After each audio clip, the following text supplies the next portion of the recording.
In the second part of the dental terminology, we will elaborate the dental terms in more detailed form. Lips, which are the fleshing organ which gives aperture, opening and closing of the jaw, and also provide the semi-line to the face. Teeth, which are used for chewing, grinding and mixing of the food. The detailed discussion on teeth and their presence, number and the classification according to different system is given in my previous lecture, Basic Dental Terminology, Part 1. Tongue, the fleshy organ which is used for the sense of the taste and the mixing of the food. Palate, which is the roof of the oral cavity, found by the maxillary bone and the nasal bones. The palate is divided into two parts, the hard palate, the anterior part, and the posterior part, which is called as soft palate. Uvula, which is the posterior extension of the soft palate into the oropharyngeal part of the oral cavity. It is a fleshy mask hanging in oropharynx. It appears like a teardrop. Basic anatomical structures related to the tooth are the enamel, dentine, pulp chamber, pulp canal, gums, gingiva, alveolar bone, cementum, and the periodontal ligament. Enamel, which is the outermost surface of the tooth and the hardest part of the human body. It is composed of 97% of hydroxyapatite crystals. Due to hydroxyapatite crystals, it appears radio-opaque on the radiological findings like X-rays. Dentine, which is the second most dental hard tissue, it is composed of 50 to 70% of the hydroxyapatite crystals. Due to the less amount of the hydroxyapatite crystals as compared to the enamel, it appears radiolucent on the radiological findings. Pulp, which is the highly vascularized and the highly sensitive connective tissue of the teeth present below the dentine. It has good blood supply and the nerve supply.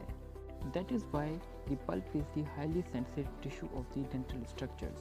The part of the pulp which is present in the crown portion of the teeth is called as the pulp chamber, and the part of the pulp which is present in the root portion of the pulp is called as the pulp canal.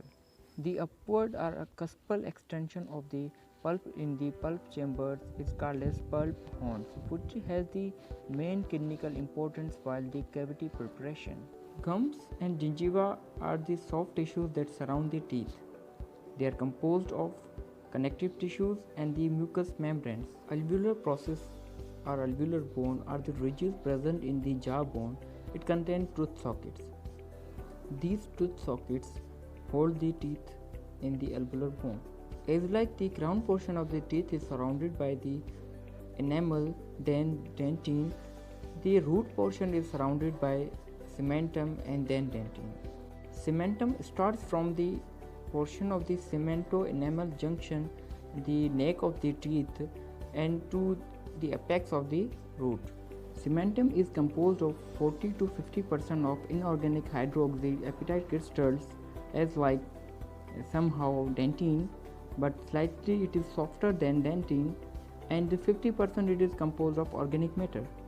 Periodontal ligaments, these are the fibers that are embedded in the cementum and are attached to the alveolar bone. They support the teeth while forceful biting forces. They play a vital role in withholding the teeth in the tooth socket. Periodontal ligaments are considered to be very important while moving the teeth in orthodontic treatments. Whenever we locate something, we give direction with a reference point. As like those, the terms used in dentistry are somehow different. The part of the tooth that is visible in the oral cavity is called as crown. It can be anatomical crown, it can be physiological crown, or the clinical crown. The difference between the clinical crown and the anatomical crown is of cemento-enamel junction. When the gingiva is on or above the cemento-enamel junction, it is called as clinical crown. Or when the gingiva is below the cemento-enamel junction, it is called as anatomical crown. Another word used in dentistry for the crown is the coronal part, or reference point coronal. Root is the portion of the tooth that is embedded in the alveolar bone socket. The reference term for the root is the radicular portion. The part of the tooth or the surface of the tooth that touches the buccinator muscles or cheek from inside is called as buccal surface. This word is particularly used for the posterior teeth. The surface of the teeth that faces or touches the lips is called as labial surface, and this term is particularly used for the anterior teeth. For anterior and the posterior teeth, a combined word instead of buccal and labial surface is used is called as facial surface, which include the labial as well as buccal surfaces. Those surfaces of the mandibular teeth which face the tongue are called as lingual surfaces. For the maxillary teeth, those surfaces which face the palate are called as palatal surfaces. To understand the mesial and the distal surface, we take a reference point, the central line, which is the between two maxillary central or mandibular central incisors. Mesials are the sides that are near to the central line, and distal are those which are away from the central line. To understand the mesial and the distal concept, I have marked two sides of one teeth, which one is the mesial and which one is the distal. The near one to the central line is the mesial, and the away from the central line is the distal. Another example to understand this, there is an abscess between the lateral and the central incisor of the right side. This abscess is mesial to the lateral incisor but is distal to the central incisor. Hope you got my point. Now the incisal surfaces and the occlusal surfaces. Incisal surfaces are those surfaces that face the opposite teeth. That means the incisor of the anterior mandibular teeth face the anterior teeth of maxillary teeth. Particularly, the word incisal is used for the anterior teeth and the occlusal is used for the posterior teeth. There are many terms that are most commonly used in dentistry. We will discuss some here. Restoration, the process of gaining normal control of the tooth by the process of the filling. There are two types of fillings used in dentistry, the amalgam filling and the composite filling. In amalgam filling, the mercury is mixed with silver, tin and copper like materials, and in composite filling, the resin based bisguma, UDMA and tagma like material are mixed with photoinitial material and they are set with the halogen light. Crown and the bridges. When single tooth is missing in the patient, there are multiple methods that can be used to restore the tooth. When the crown is damaged and the root is intact, we can use the crown to restore the tooth. If the root is already broken, then there is a method of using bridge to restore the tooth structures. In a crown, there is a single replacement of the tooth, while in the bridges there is a replacement of the tooth along with the damage to the adjacent teeth. Another method to replace the missing tooth is by implant. Implant is the introduction of the titanium based screw derived metallic material into the alveolar bone. There is a process of the osseointegration in which the bone and the implant integrates with each other and support the implant. Dentures also replace the missing tooth, but the unique feature to that is they also replace the soft tissues. There are different classification of the dentures. Either it can be fixed or removable, or it can be partial or complete denture. When two or more teeth are being replaced with the soft tissues, the partial denture is used. It can be fixed, it can be removable. But when the patient having no teeth in upper and lower jaw, means patient is completely edentless, then the complete dentures are used. Most common procedures we encounter in dentistry are cavity preparation, etching, bonding, RCTs, extractions, impressions, scaling and the root planing. Whenever there is a cavity preceding the dental caries, the first procedure we do is the removal of the soft tissues by the explorer, and the deeper caries are removed by high-speed bursts, and rubber dam is applied, which separate the soft tissues being damaged by the acid. Then 37% phosphoric acid is used on the cavity prepared surfaces of the teeth, which create micro cracks.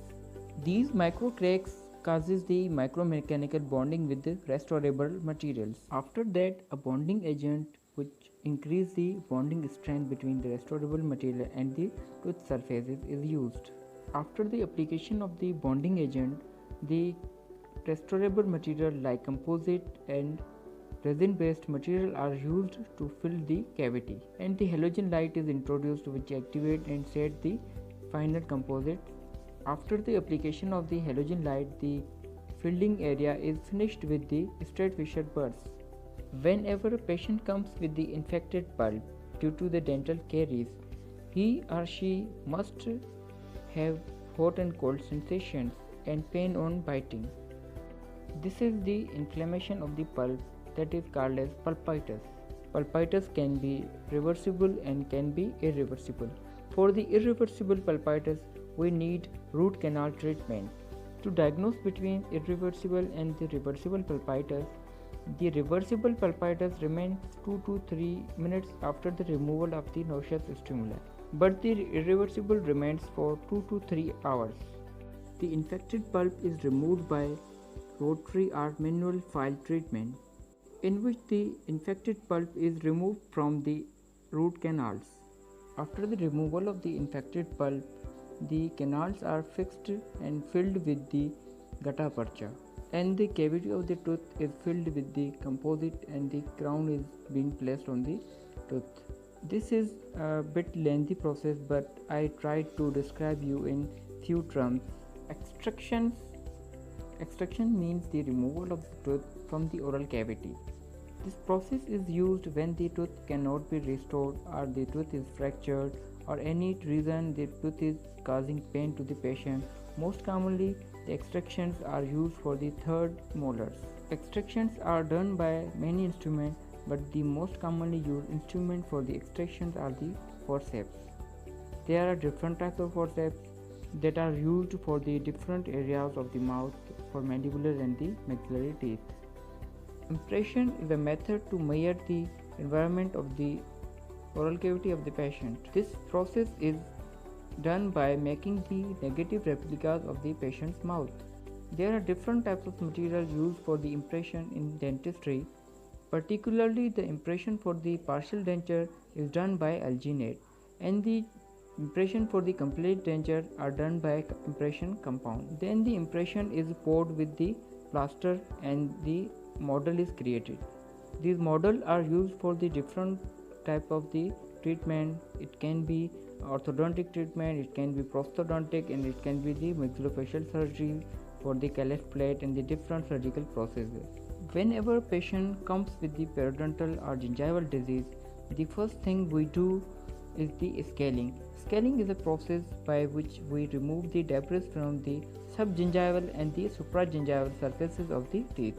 Scaling can be done by ultrasonic scalers and can be done by the manual scalers. Currently, the scaling done by the ultrasonic scaling is the most effective method to remove the debris.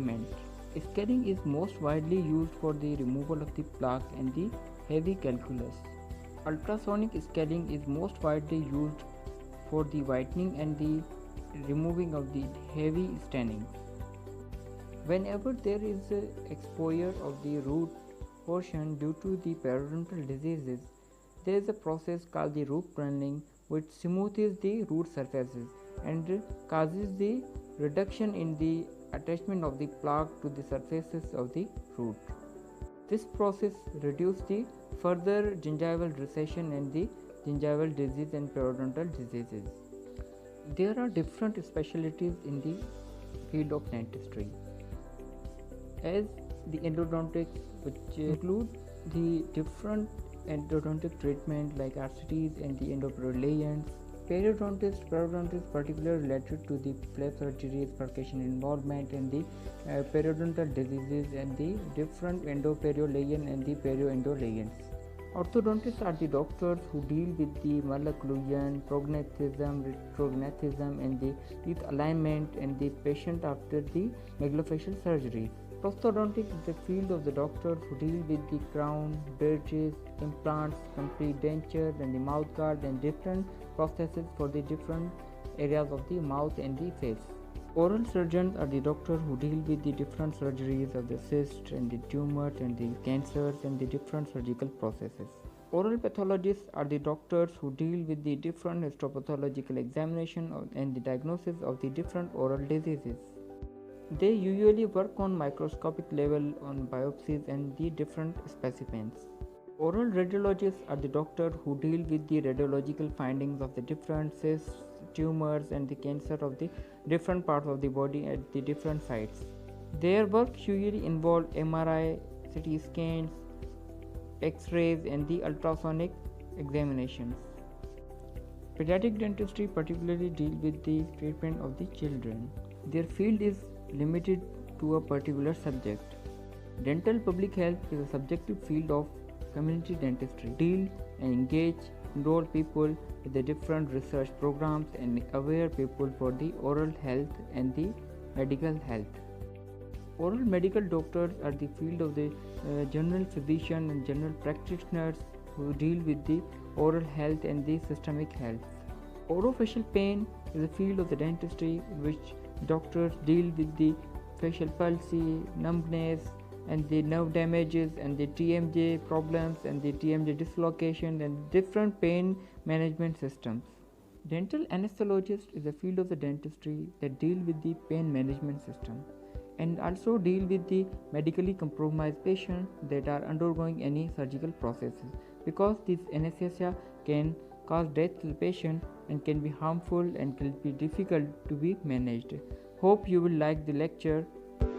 For more videos and lectures, subscribe my channel and share to your loved one.